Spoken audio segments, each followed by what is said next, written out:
Selamat pagi teman-teman. Hari ini saya akan menyelesaikan deadline atau garapan yang saya ambil dari bos saya. Ya teman-teman, saya adalah seorang ibu rumah tangga yang mempunyai pekerjaan sampingan menjahit. Tapi belum berani buka sendiri, jadi masih ikut orang gitu. Nah, untuk jam kerjanya alhamdulillah boleh fleksibel, jadi sangat membantu ibu rumah tangga seperti saya ini. Dan boleh dibawa pulang asalkan ada mesin jahit dan mesin obras di rumah. Jadi kalau di rumah sudah menyelesaikan pekerjaan rumah tangga, bisa diisi dengan mengerjakan garapan ini teman-teman. Seperti hari ini, setelah belanja sayur, memasak makanan, dan menyapu rumah, saya mau menyelesaikan deadline garapan dulu, supaya bisa segera disetor dan dihitung. Nah, sekarang ini saya sedang mengerjakan bagian kerah. Seperti biasa, bagian ini adalah bagian yang paling males saya kerjakan karena ribet ya menurut saya. Hehe. Banyak bagian-bagian yang harus disambung-sambungkan. Kebetulan model baju kali ini memakai kerah kemeja yang bahannya dari rayon. Karena baju ini untuk sehari-hari, jadi bagian dalam kerahnya memakai kain kapas, bukan kain keras, seperti kemeja-kemeja resmi pada umumnya, supaya nyaman dipakai setiap hari. Nah, sekarang saya sudah sampai menjahit pada bagian stik kerah, bagian atas. Setelah kerah atasnya sudah disetik semua, seperti ini, seperti pada video, kita tinggal menjahit bagian bawah kerah atasnya untuk menghindari gelembung ya pada kerah. Setelah semuanya selesai, kita akan satukan bagian-bagian kerah atas dan kerah bawah. Jadi yang perlu disiapkan adalah lapisan kerah bagian bawah yang sudah disetrika dengan kapas dan dijahit bagian bawahnya lurus seperti pada video, dan kerah bagian atasnya yang sudah kita buat tadi.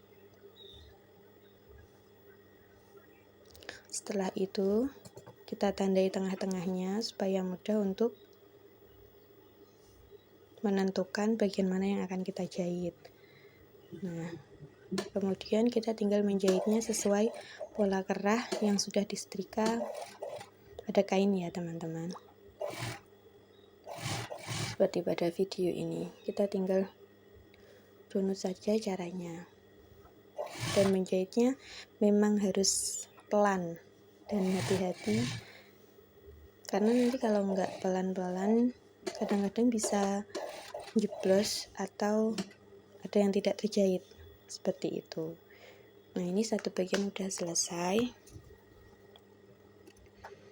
Setelah itu kita gunting, kita tipiskan kampuh jahitnya. Habis itu kita cekris bagian yang belok. Setelah digunting, kita cekris bagian yang melengkung supaya nanti nggak melet. Bahasanya melet apa ya Indonesia? Supaya nanti rapi lah teman-teman. Oke. Setelah itu kita jahit tengahnya.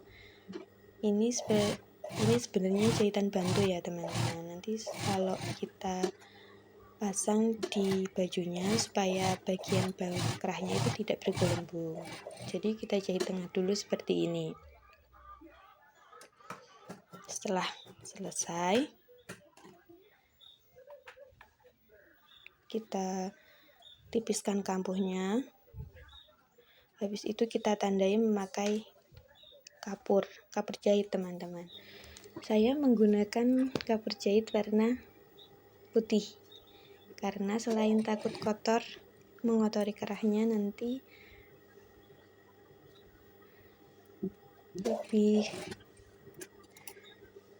selain takut mengotori kerahnya kalau pakai warna lain, saya kebanyakan kapurnya memang memakai kapur warna putih karena menurut saya tidak terlalu tebal ya teman-teman kapur berwarna putih itu.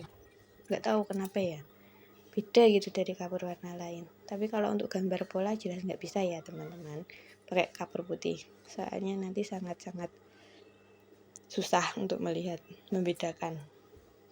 Habis itu setelah kerahnya sudah jadi, kita tinggal pasang di bagian kemejanya, bagian kerah bagian atas kemejanya atau leher kemejanya. Kita tandai dulu bagian belakangnya, tengahnya. Setelah itu kita kasih jarum pentul di tengahnya supaya memudahkan kita untuk menjahit. Setelah sampai tengah, jarum pentulnya kita pindah pada bagian ujung. Nah, seperti pada gambar. Supaya nanti enggak kemana-mana, supaya pas gitu. Seperti ini, seperti pada video. Memang menjahit kerah itu agak ribet ya teman-teman. Makanya yang saya bilang tadi itu emang males banget kalau bagian kerah itu. Udah lama nyambung-nyambungin, apalagi kayak gini. Sepulnya habis. Oh iya teman-teman, ini namanya sepul ya. Sepul itu untuk benang bagian bawah jahitan. Jadi memang kalau udah habis harus diisi lagi. Udah digabungkan, habis itu kita tinggal menutup kerah bagian bawahnya saja dengan menyambung jahitan yang di tengah tadi. Jahitan bantu tadi tinggal kita sambung dari atas mengikuti pola kerahnya melengkung ke bawah.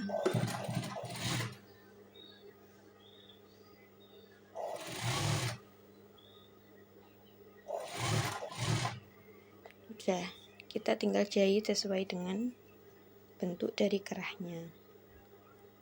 Dijahitnya di atas kerah mepet gitu ya teman-teman, supaya kelihatan rapi.